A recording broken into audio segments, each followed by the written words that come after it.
Medical में तो पहले से काफी तरक्की हो गई है। अभी तो और भी होगी भाई साहब, क्योंकि मोदी जी देंगे अब 7 लाख का आयुष्मान कार्ड। महाराजा हरि सिंह योजना के तहत अब मुफ्त एक्सीडेंटल इंश्योरेंस और 1000 नए अतिरिक्त मेडिकल सीट्स भी। सच में? हाँ, क्योंकि जहाँ भाजपा वहाँ विकास। शांति, स्थिरता और विकास, जम्मू कश्मीर को मोदी पर विश्वास।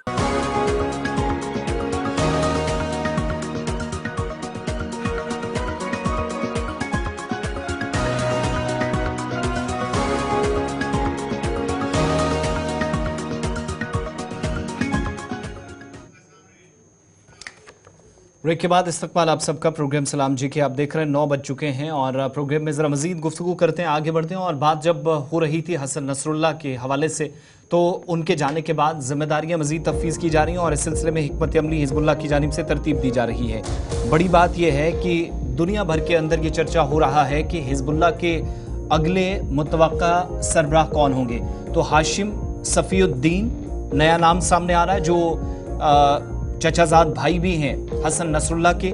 उनके इंतकाल के बाद उनको जिम्मेदारी मिलनी है, लेकिन फिलहाल चूंकि सीनियर रहनुमा नईम कासिम है तो उनको अबूरी सरबराह के तौर पर मुकर्रर कर दिया गया है हसन नसरुल्लाह की जानिब से। बड़ी बात यह है कि हिजबुल्लाह के जो अगले सरबराह जिनकी ये तस्वीर आपके सामने है, इनके बारे में बताया जाता है कि हसन नसरुल्लाह के बहुत पहले से, जब आपको याद होगा कि गजा जंग को 1 साल पहले जब शुरू हुई थी, 7 अक्टूबर वाला जो हमला हुआ उसके बाद से, तो उस वक्त इनका नाम सबसे ज़्यादा सुर्खियों में आया था कि हाशिम सफ़ीउद्दीन मुमकिन तौर पर, कल को चूँकि सैयद हसन नसरुल्लाह बहुत पहले से इजराइल के निशाने पर थी तो उनको इसके बाद जिम्मेदारी दी जा सकती है। और अब जानशीन की तलाश जो है वो मज़ीद तेज़ जब की गई तो 2 बड़े नाम आए। पहला सीनियर रहनुमा नईम कासिम का, जो फिलहाल अबूरी सरबराह मुकर्रर कर दिए गए हैं। ऑफिशियल अनाउंसमेंट हिजबुल्लाह के ग्रुप की जानिब से हुई है, तर्जुमान की जानिब से, लेकिन अगले मुतवक्का सरबराह जो हैं वो हाशिम सफ़ीउद्दीन होंगे। ग्रुप की कमान संभालने के लिए इतलात के मुताबिक हिकमत अमली तरतीब दी जा रही है और हसन नसरुल्लाह जिनने 22 साल तक इस तंजीम की सरबराही की, इसके बाद सफ़ीउद्दीन नसरुल्लाह का के जो वो कज़न हैं, नसरुल्लाह की तरह एक मौलवी हैं और सफ़ीउद्दीन का पहनावा भी हसन नसरुल्लाह से मेल खाता है, जो इस तस्वीर से भी मुकम्मल तौर पर आप देख सकते हैं। दूसरा इतलात ये भी है कि हाशिम सफ़ीउद्दीन को साल 2017 में अमेरिका ने दहशतगर्द करार दिया था। जून में हाशिम सफ़ीउद्दीन ने हिजबुल्लाह के कमांडर की हलाकत के बाद इजराइल के खिलाफ एक बड़े हमले की धमकी दी थी और हाशिम सफ़ीउद्दीन के अवामी बयानात अक्सर जो फ़लस्तीनी काज हैं उनके साथ हिजबुल्लाह की जो सफ़बंदी है उसकी भी अक्कासी करते हैं, तो इस वजह से वो भी भाई के साथ या कज़न के साथ सुर्खियों में रोज़े अव्वल से हैं। लेकिन अच्छा जी, इसमें बड़ा इंपॉर्टेंट है सिर्फ सऊदी, ये अपना अक़वाम मुत्तहिदा, यूनाइटेड स्टेट्स या अमेरिका ने हाशिम सफ़ीउद्दीन को इंतहा पसंद डेजिग्नेटेड दहशतगर्द करार नहीं दिया है, बल्कि सऊदी अरब ने भी अपनी लिस्ट में हाशिम सफ़ीउद्दीन को इंतहाई मतलूब तरीन दहशतगर्द करार दिया है। 2017 से बाज़ाब्ता तौर पर इसमें है। अब Naim Qassem automatically take over कर चुके हैं हिजबुल्लाह के एज ए लीडर के, क्योंकि हसन नसरुल्लाह के बाद जो डिप्टी थे हिजबुल्लाह का जो अपना एक मैकेनिज़्म है कि डिप्टी ऑटोमेटिकली टेक ओवर कर लेता है, लेकिन ओवरऑल कमांड जो है वो हाशिम सफ़ीउद्दीन के हाथ में जा सकती है। इस तरीके की खबरें जो है वो ईरान और इराक से सामने आ रही है। याद रखिएगा, सफ़ीउद्दीन के बड़े मजबूत राब्ते हैं ईरान के अंदर और उन्होंने अपनी तमाम मजहबी तालीम जो है वो कुम से की है। और फिर उनके जो बेटे हैं, बेटी है, वो जनरल कासिम सुलेमानी जो थे, जनरल कमांडर जो थे ईरान के रेवोल्यूशनरी गार्ड के, उनके बेटे के साथ इनकी भी शादी भी हुई है, इनकी बेटी की। और फिर फॉरेन ऑपरेशंस जितने भी हुए 2020 में एयर स्ट्राइक जहाँ जहाँ पर भी हुए हैं वहाँ पर हाशिम सफ़ीउद्दीन का माना जा रहा है कि मेजर रोल था। अब देखना होगा कि किस तरीके से हिजबुल्लाह जो है वो आगे बढ़ेगी। 2 नाम सामने आए हैं, एक जो डिप्टी चीफ है नईम कासिम जिसने ऑटोमेटिकली टेक ओवर किया है, लेकिन बड़ी खबर ये आ रही है इस वक्त कि हाशिम सफ़ीउद्दीन शायद टेक ओवर कर सकते हैं हिजबुल्लाह के। लेकिन हिजबुल्लाह एक ऐसी ऑर्गेनाइजेशन जो मीडिया में बड़ा कम आती है, अनाउंसमेंट्स या तो ईरान से होनी है या किसी और ज़राए से बाद में वो खबर सामने आएगी। फ़िलहाल खबर यही है कि 2 नाम जो सामने आए हैं जिन्होंने टेक ओवर किया है, एक ने टेक ओवर किया है और एक को बाज़ाब्ता तौर पर अनाउंस किया जा सकता है। अब आते हैं ज़रा वापस अक़वाम मुत्तहिदा पर, एक और अहम और बड़ी खबर, क्योंकि आपको याद होगा कि कल अक़वाम मुत्तहिदा के अंदर पाकिस्तान के वज़ीर आज़म ने तकरीर की थी और तकरीर के दौरान 370 पाकिस्तान के हालात और जम्मू कश्मीर के हालात पर अपनी गहरी तशवीश का इजहार किया था। और कल रात देर गए भारत सरकार की तरफ से भारत के वफद की क़यादत भारत के वज़ीर ख़ारजा डॉक्टर जयशंकर ने की और रात देर गए इस इजलास अक़वाम मुत्तहिदा के जनरल इजलास से उन्होंने खिताब किया। और ख़िताब के दौरान सीधी सी बात थी, निशाना जहां पाकिस्तान भी था, पाकिस्तान की सफारती पॉलिसी भी थी, वहीं पर भारत सरकार का मौक़िफ़ कि हम किसी को भी पीछे नहीं रखेंगे बल्कि सबको अपने साथ लेकर चलेंगे, इसकी वजाहत भी करी और साथ साथ ये भी साफ किया कि किस तरीके से अक़वाम मुत्तहिदा को आने वाले दिनों में मजीद चैलेंज का सामना करना पड़ेगा। एक तरफ से ईरान का जिक्र हुआ, दूसरी तरफ से बैरूत का जिक्र हुआ, तीसरी तरफ से फ़लस्तीन का भी मामला आया। ताहम ये बात काबिल ज़िक्र है कि सबसे ज़्यादा निशाना जो था अक़वाम मुत्तहिदा के अंदर वो पाकिस्तान बना और ये साफ कर दिया कि पाकिस्तान के ज़ेर इंतज़ाम जो कश्मीर का हिस्सा है उन्हें वो छोड़ देना चाहिए, ये इलीगल ऑक्यूपेशन उनके पास है। और डॉक्टर जयशंकर ने जीडीपी का जिक्र करते हुए कहा कि पाकिस्तान की जीडीपी मतलब इंतहा पसंदी और दहशतगर्दी को परवान चढ़ाना और भारत की जीडीपी का मतलब अमन, खुशहाली और रवादारी का मामला है। और इस इजलास के हवाले से जब हम बात करते हैं तो सीधी सी बात, कश्मीर का जिक्र जब डॉक्टर जयशंकर ने किया तो उन्होंने साफ किया कि अंदरूनी मामला है और लोग खुश हैं, चुनाव हो रहे हैं और हर कोई यहाँ पर देख सकता है कि क्या कुछ चल रहा है। Doctor Jaishankar. Madam President, many countries get left behind due to circumstances beyond their control. But some make conscious choices with disastrous consequences. A premier example is our neighbor, Pakistan. Unfortunately, their misdeeds affect others as well, especially the neighborhood. When this polity instills such fanaticism among its people, its GDP can only be measured in terms of radicalization and its exports in the form of terrorism. Today, we see the ills it sought to visit on others consume its own society. It can't blame the world. This is only karma. Madam President, a dysfunctional nation coveting the lands of others must be exposed and must be countered. We heard some bizarre assertions from it at this very forum yesterday.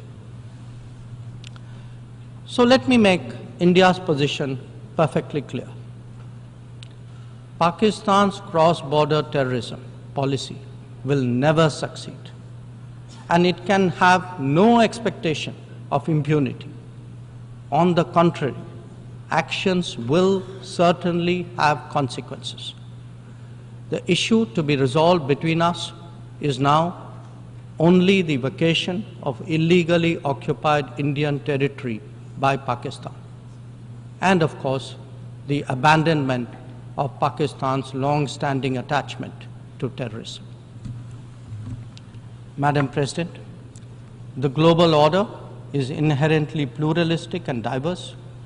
The UN began with 51 members. We are now 193.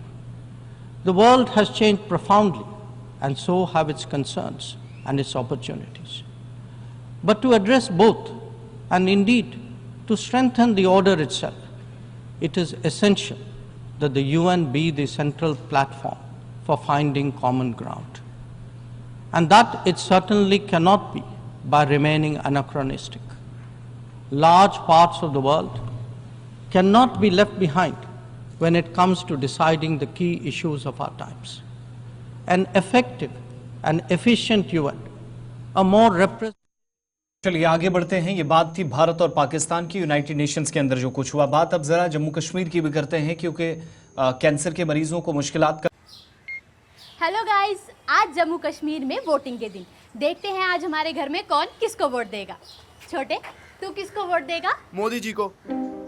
Modi ji देंगे अग्निवीरों को जम्मू सरकारी नौकरी में 20% का कोटा। जम्मू को IT hub बनाएंगे और यहाँ मेट्रो भी लाएंगे। भाभी, आप? बस मोदी जी को। मोदी जी देंगे जरूरतमंदों को अटल आवास योजना के तहत 5 मरला जमीन। जी आई। मोदी जी और कोई है ऐसा? मोदी जी देंगे सालाना 2 LPG सिलेंडर गैस, वो भी बिल्कुल मुफ्त। तो रसोई चलाना होगा और भी आसान। और मैं मोदी जी को, मोदी जी देंगे इस बार मेडिकल में 1000 एक्स्ट्रा सीट। किसी ने भी आज तक ऐसा नहीं किया। और भैया आप? मोदी जी, अरे मोदी जी देंगे किसान सम्मान निधि से 10,000 और हर एक किसान को कृषि उपकरण और खाद पे मिलेगी सब्सिडी और खेती हो जाएगी और भी बेहतर। और दादी आप? मोदी जी को वो देंगे 3000 पेंशन और मां सम्मान योजना का सालाना 18,000। और भैया आप किसे देंगे वोट? मोदी जी को, जो देंगे यूपीएससी जेकेपीएससी एस्पिरेंट्स को 10,000 का कोचिंग खर्चा और आने जाने का 3,000 सीधा बैंक खाते में। और दादाजी आप किसे वोट देंगे? केवल मोदी जी को। वो बचाएंगे हमारी संस्कृति और सभ्यता और रखेंगे हम सबके परिवारों को सुरक्षित। और मैं भी मोदी जी को, वो देंगे 7 लाख का आयुष्मान कार्ड, जिससे मैं अपने परिवार के स्वास्थ्य का ख्याल रख पाऊंगा। क्यों बाबूजी? चल अब तू बता, तू आज अपना पहला वोट किसे देने जाएगी? मैं मोदी जी को। मोदी जी देंगे लाखों स्टूडेंट्स को लैपटॉप्स, टैबलेट्स, यानी एजुकेशन बनेगी डिजिटल। अब चलें, मोदी जी इंतजार कर रहे हैं। चलो दादाजी। शांति, स्थिरता और विकास, जम्मू कश्मीर को मोदी पर विश्वास। काफ़ी सामना था कश्मीर प्रोविंस के अंदर, अभी भी है। बहुत सारे लोग बाहर इलाज के लिए जाते हैं, लेकिन जम्मू सूबे के अंदर थोड़ी सी राहत की खबर है, क्योंकि एम्स जम्मू, जिसका अभी भी थोड़ा काम बाकी है, 2-3 माह मुकम्मल होने में लगेंगे, लेकिन उससे पहले ही एम्स जम्मू के अंदर कीमोथेरेपी की सहूलत शुरू कर दी गई है। और इतलात के मुताबिक ऑन्कोलॉजी का जो शोबा है वो अपना काम बाज़ाब्ता तौर पर शुरू कर चुका है। इस तरीके से यहाँ से बाहर जाने की ज़रूरत आइंदा कुछ दिनों के दौरान या कुछ दिनों बाद या कुछ हफ्तों बाद मुकम्मल तौर पर वो बंद हो जाएगी। जो लोग बाहर बाकी स्टेट्स या दिल्ली का सफ़र करते थे, कम से कम इतनी सी राहत। ये वही एम्स है जिसकी आपको याद होगा कि इफ्तिताह वज़ीर आज़म की जानिब से इसी साल फेब में और उसके बाद अप्रैल में किया गया। फिर जाकर यहाँ से आगे काम बढ़ा। कुछ एक काम अभी भी बचा हुआ है, जिस पर काम तकरीबन 2 से 3 माह का वक्त मुतलका हुकाम के मुताबिक और अथॉरिटीज़ के मुताबिक अभी लगेगा। लेकिन फ़िलहाल इस वक्त जो अहम तरीन सहूलियात थी, उनमें से कैंसर के मरीजों के लिए भी एक सहूलत शुरू की गई है। ऋषि खजूरिया भी हमारे साथ लाइन पे है। बड़ी खबर कि कीमोथेरेपी अब बाज़ाब्ता तौर पर एम्स जम्मू के अंदर शुरू की जाएगी और बाकी मानदा जो डिपार्टमेंट्स है वो आने वाले 3 महीनों के अंदर अंदर शुरू किए जाएंगे। एम्स के रीजनल डायरेक्टर की तरफ से बड़ा बयान भी सामने आ चुका है, यानी कैंसर के मरीजों के लिए राहत, बड़ी खबर कि अब कीमोथेरेपी का डिपार्टमेंट बाज़ाब्ता तौर पर खुल गया। सीधे ऋषि खजूरिया के पास चलेंगे। डॉक्टर शक्ति कुमार जो एग्जीक्यूटिव डायरेक्टर एम्स जम्मू के हैं, उन्होंने इस बात का ऐलान कर दिया है कि अब बाहर जाने की ज़रूरत नहीं है, यानी कैंसर के मरीज़ जो बाहर इलाज मुआवजे के लिए ज़्यादा जाते थे, अब उन्हें जाने की ज़रूरत नहीं पड़ेगी, क्योंकि एम्स जम्मू के अंदर बाज़ाब्ता तौर पर ऑन्कोलॉजी या फिर कैंसर का शोबा जो है वो खुल चुका है और थेरेपी का सिलसिला भी शुरू कर दिया गया है। ओपीडीज़ पहले चल रही थी, वार्ड्स का सिलसिला शुरू कर दिया गया और बाकी मानदा जो रेस्ट ऑफ द काम है वो आने वाले 2 या 3 महीनों के अंदर अंदर मुकम्मल होगा, जिसके बाद एम्स जम्मू मुकम्मल तौर पर फंक्शनल हो जाएगा। ऋषि खजूरिया इस वक्त हमारे साथ है। ऋषि जरा अपडेट करें, ये जो खबर आ रही है कि कैंसर के मरीजों को अब बाहर के रियासतों का चक्कर नहीं काटना पड़ेगा, दिल्ली नहीं जाना पड़ेगा, राजीव गांधी कैंसर मेमोरियल अस्पताल में भी नहीं जाना पड़ेगा, क्योंकि एम्स जम्मू ने बाज़ाब्ता तौर पर सोफिस्टिकेटेड मशीनें रखी हैं और बाज़ाब्ता तौर पर अब कीमोथेरेपी का डिपार्टमेंट शुरू कर दिया गया है यहाँ पर। बिल्कुल, जिस तरह से मैं आपको बता दूं कि एम्स इसीलिए यहाँ पर खोला गया था कि जो यहाँ से जो तमाम पेशेंट जिनको अलग अलग तरह की प्रॉब्लम्स रहती हैं, उन्हें देश के अलग अलग राज्यों में जाकर बड़े अस्पतालों का रुख करना पड़ता था, वहां पर उनका काफी खर्चा होता था। इसी को लेकर इसी एम्स से यहाँ पर एम्स जम्मू का निर्माण शुरू हुआ और उसके बाद अब ये जो है एम्स ये पूरी तरह से फंक्शनल हो चुका है। तो इस तरह से मैं आपको बताते चलूं कि यहाँ पर कई अलग अलग डिपार्टमेंट्स की जिस तरह से ओपीडी शुरू हुई है, लेकिन अब यहाँ पर बड़े इलाज को लेकर बात करें तो उसको लेकर भी यहाँ पर सुविधाएं शुरू कर दी गई है, जिसमें कैंसर पेशेंट्स की अगर बात करें तो अब कैंसर पेशेंट्स का भी इलाज यहाँ पर किया जाएगा। कीमोथेरेपी के लिए उनको अलग अलग राज्यों में बाहरी बड़े अस्पतालों में जाने की जरूरत नहीं पड़ेगी, यहाँ पर बड़े अच्छे तरीके से यहाँ पर उनका इलाज होगा। और जिस तरह से बाहर जाकर जब पैसा इतना ज्यादा खर्च होता है तो उससे भी जो वो लोगों को राहत मिलेगी। तो एक बड़ी सौगात जो है ये एम्स प्रशासन की तरफ से यहाँ पर दी गई है तमाम उन पेशेंट्स को जो कैंसर जैसी गंभीर बीमारी से जूझते हैं और उनको अब यहाँ पर कीमोथेरेपी का जो ट्रीटमेंट है पर डे वो यहाँ कितने पर दिया मरीजों का जाएगा। इलाज मुमकिन है या हो सकता है, कितनी कैपेसिटी है, इस पर कोई अथॉरिटीज का कोई इस पर मोहर लगी है? देखिए, इसको लेकर अभी तक कोई ऐसी जानकारी तो सामने नहीं आई है, लेकिन मैं आपको बता दूं कि वक्तन वक्तन यहाँ पर हमने देखा है कि जब भी किसी डिपार्टमेंट की शुरुआत यहाँ पर होती है तो जानकारी जो है वो पब्लिक डोमेन में लाई जाती है, ताकि ये जानकारी पब्लिक तक पहुंचे, पब्लिक यहाँ पर आकर हेल्थ फैसिलिटीज का फायदा ले पाए। और उसी को लेकर मैं आपको बता दूं, जिस तरह से ये कीमोथेरेपी फैसिलिटी यहाँ पर शुरू की गई है, इसी तरह से अब यहाँ पर सर्जरीज भी शुरू कर दी गई है। खासतौर पर जो मैं आपको बता दूं कि आर्थो को लेकर बात कर लें या दिगर अलग अलग जो भी तरह की बीमारियां रहती है उसको लेकर अब यहाँ हमने देखा कि जो फुटफॉल है पेशेंट्स का वो पहले के मुकाबले अब धीरे धीरे यहाँ पर बढ़ता नजर आ रहा है। और यही एक चीज है कि अब लोगों को ये राहत मिल रही है कि बाहर जाने की बजाय अब वो एम्स में जो है, बहुत शुक्रिया। एम्स जम्मू लगभग लगभग फंक्शनल हो गया है सारा।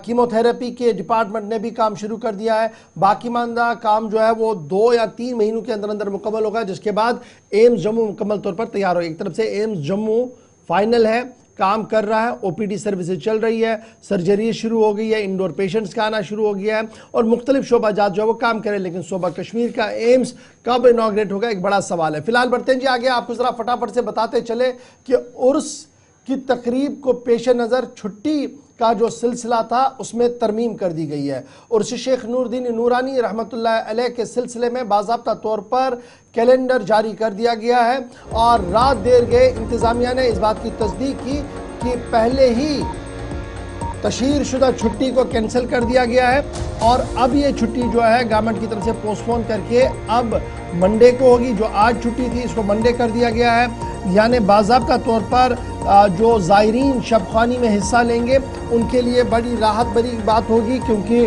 वक्त की तरफ से पहले ही इंतज़ामात हज़रत शेख नूरुद्दीन नूरानी अलमदार कश्मीर की ज़ियारतगाह के अंदर कर दिए गए हैं, बाहर कर दिए गए हैं। सूबाई इंतज़ामिया और ज़िला इंतज़ामिया भी मुतहरिक नज़र आ रही है और इतलात और ख़बरों के मुताबिक हज़ारों अफराद ने हज़रत शेख नूरुद्दीन नूरानी रहमतुल्लाह अलैह के आस्तान आलिया पर हाज़िरी देना शुरू किया है। रात भर खिदमतुल मुअज़्ज़मात होंगी और इस ज़िमन में जो नोटिफिकेशन जारी किया गया था 11/12/2023 को उसे ख़त्म कर दिया गया है और रिवाइज शेड्यूल जो है वो जारी कर दिया गया और ये साफ कर दिया गया है कि अब जो छुट्टी है इतवार को नहीं बल्कि कल होगी और इस ज़िमन में बाज़ाब्ता तौर पर नोटिफिकेशन जारी कर दी गई है शेख नूरुद्दीन नूरानी रहमतुल्लाह अलैह की छुट्टी को लेकर। इससे पहले आपको याद होगा कि मीलादुन नबी वाली छुट्टी में भी मसला बना था, इंतज़ामिया ने बर वक्त कार्रवाई नहीं की, लेकिन अब की बार सूबा कश्मीर के अंदर सरकारी तौर पर हज़रत शेख नूरुद्दीन नूरानी रहमतुल्लाह अलैह की छुट्टी का सिलसिला होगा।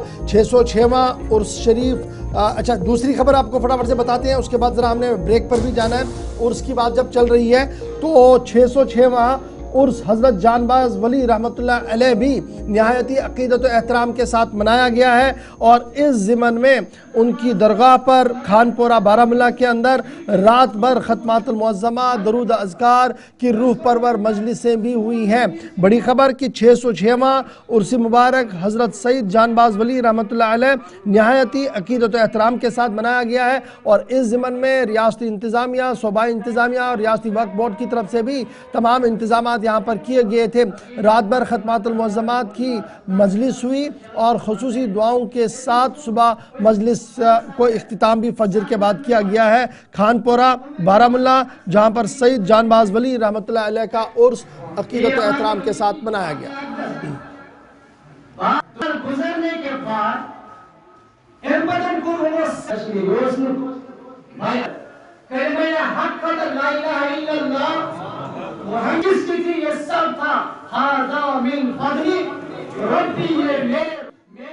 हम देखते हैं क्योंकि आज रात भर यहाँ पर शबखानी होगी, तो इस सिलसिले में यहाँ पर जो इंतज़ामात किए गए वो मेरे ख्याल में बहुत ही ठीक है, यहाँ पर अच्छे हैं इंतज़ाम। ज़ायरीन के लिए ज़ायरीन भी कोई परेशानी हाल नहीं है अल्हम्दुलिल्लाह।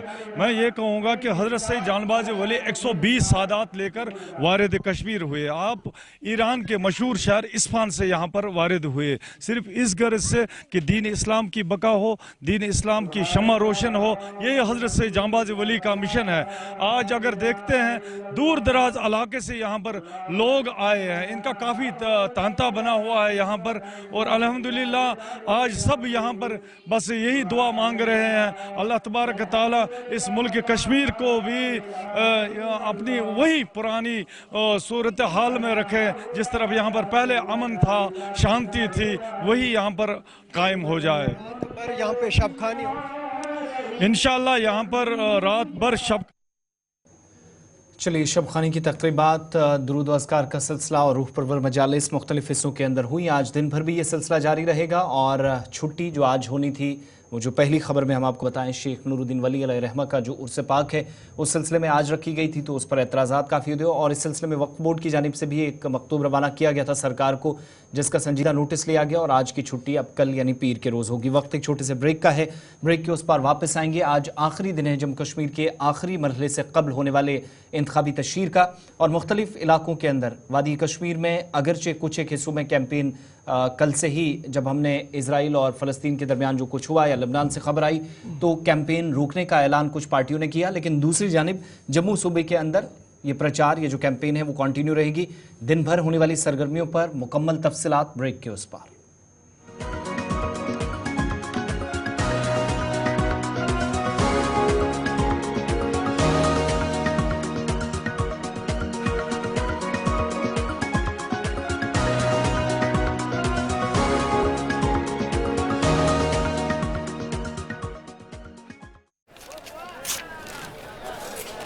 चलो, पहले से तो बेहतर है। अभी और बेहतर होगा, क्योंकि मोदी जी देंगे कृषि के उपकरणों और खाद पे सब्सिडी, साथ ही किसान सम्मान निधि में मिलने वाले 6,000 रुपए को बढ़ाकर 10,000 कर देंगे। सच में? हाँ, क्योंकि जहाँ भाजपा वहाँ विकास। शांति, स्थिरता और विकास, जम्मू कश्मीर को मोदी पर विश्वास।